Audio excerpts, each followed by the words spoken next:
It blew open castle gates, brought empires to their knees, and rewrote the rules of war. One handful could level a city, and it often did. For centuries, the smoky mix fueled chaos across continents. The craziest part? It's made from just 3 simple ingredients. So what is gunpowder, and how is it made? Before we jump into the deep end, let's take a quick step back in time. Gunpowder didn't start somewhere in a fancy lab.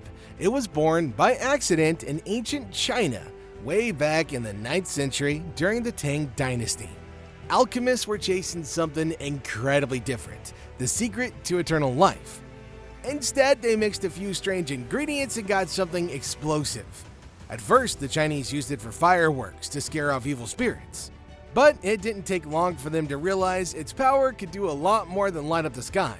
Soon it was being packed into weapons, simple bombs, flamethrowers, even early rockets. From there, gunpowder didn't stay in China for long. It traveled west across the Silk Road, reaching the Middle East and eventually Europe. Each new place found new ways to use it and new ways to make it even deadlier. By the time it reached European battlefields, gunpowder had already started to change the world. Now that we know where it came from, let's look at what it's actually made of. So, what is gunpowder exactly? At its core, it's just a mix of 3 ingredients: saltpeter, charcoal, and sulfur. That's it. 3 simple things, but when combined, they pack a serious punch. Saltpeter, aka potassium nitrate, is the key player. It's the part that feeds oxygen to the fire, helping everything burn fast and hot. Charcoal acts as fuel. It's what actually burns and keeps the reaction going. And then there's sulfur. It lowers the temperature needed to start the explosion and makes the whole thing burn more smoothly. Each part has a job, and when the balance is just right, they work together to create a fast, powerful reaction. But the real magic comes in how these ingredients are made and mixed. So let's break that down. Here's where things get serious: mixing the ingredients. Gunpowder isn't just about what goes in, it's about how much of each and how well they are blended. The classic ratio is 75% saltpeter, 15% charcoal, and 10% sulfur by weight. That mix has been around for centuries and for good reason. It works. The real secret is in the grinding. Each ingredient must be crushed into a fine powder. The finer it is, the better it burns, because smaller particles mean more surface area for the reaction to catch. Back in the day, they used mortars and pestles, sometimes even big stone mills. Today, machines do the job, but the goal is still the same: a soft, even powder. Once ground, the powders are mixed together. This can be done in 2 ways: dry or wet. The dry method is exactly what it sounds like. You blend the powders carefully without adding any liquid. It's faster, but it's also riskier. One stray spark and the whole batch could go up in flames.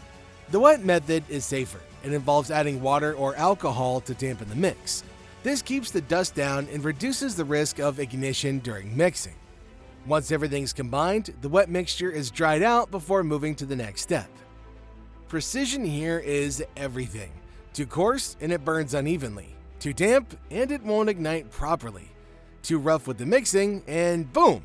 If done right, you're holding one of the most powerful inventions in history. Next, we shape it, turning this dusty mix into the grainy powder that we all recognize. Once the ingredients are mixed and dried, the powder still isn't ready. It's just a soft clump, messy, unstable, and hard to handle. That's where granulation comes in. Granulation is the process of breaking that powder into small, even grains. Think of it like turning wet sand into tiny pebbles.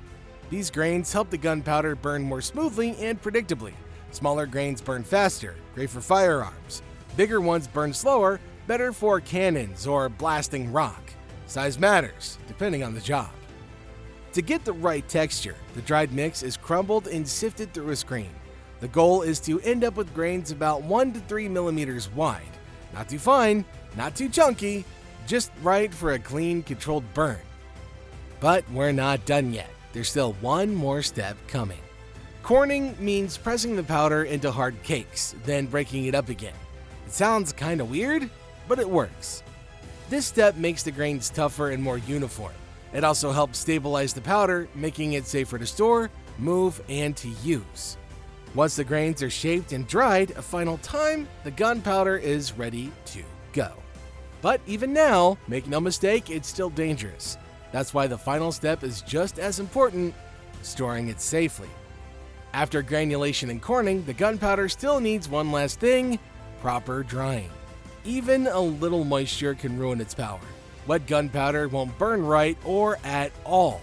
That's why the final drying step is crucial. The grains are spread out and left to dry completely, usually in a warm, dry space with plenty of air. No shortcuts here. If it's not bone dry, it's not ready.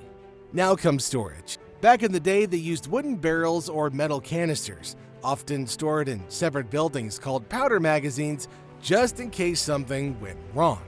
Even a small accident could mean disaster. Making gunpowder was always a risky business, but those who handled it knew the rules: respect the powder or you paid the price. Now that we've seen how it's made and stored, let's step back and look at what the simple mixture actually did to the world. Working with gunpowder has always been dangerous. One wrong move, a spark, a slip, a static charge, and it could all go up in smoke. History is full of tragic accidents. Entire factories have exploded. Workers have died. Even cities were rocked by blasts from poorly stored powder. That's why, over time, people got smarter about safety. Strict rules, protective gear, and isolated storage areas became standard. Today, gunpowder manufacturing is a carefully controlled process, but the risks are still very real. And yet, despite the danger, people kept on making it. Why? Because gunpowder changed everything. It revolutionized warfare. Castles and armored knights were no match for cannons and muskets. Battles were faster, louder, deadlier. Gunpowder gave armies new power and reshaped the balance of power across continents. But its impact didn't stop on the battlefield. Gunpowder also powered mining, blasting tunnels through mountains and digging deep into the earth.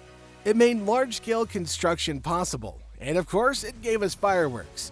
Bright explosions that light up the sky, still echoing the same force that once changed empires. All of that from 3 simple ingredients. Gunpowder might seem kinda basic, just saltpeter, charcoal, and sulfur, but its impact has been anything but. It changed how we fight wars, how we mine the earth, and how we celebrate in the skies. From ancient China to the modern world, this explosive invention transformed technology, shaped societies, and redrew the map of history. And if you enjoyed this deep dive into the history of gunpowder, don't forget to like, subscribe, and stick around. There's plenty more to come.